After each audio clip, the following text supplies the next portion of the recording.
परिणय फुके आणि नाना पटोले यांची साठगाठ असल्याचा दावा आमदार नरेंद्र भोंडेकरांनी केला। परिणय फुके हे मित्र पक्ष असलेल्या शिवसेनेवर टीका करतात, पण विरोधी पक्ष असलेल्या काँग्रेसवर टीका करत नाही असा आरोपही त्यांनी केलेला आहे।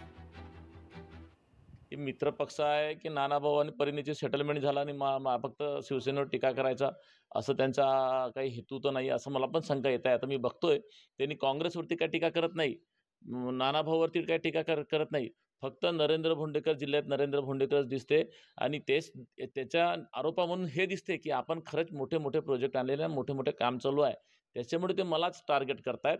परंतु मित्र पक्ष हे त्यांनी विसरू नयेत, आम्ही मित्र पक्ष आहोत।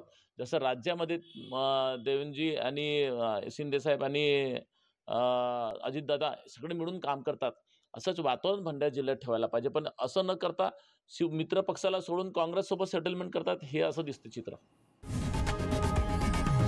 लोकशाही मराठी ऐका, पहा, जागरूक रहा।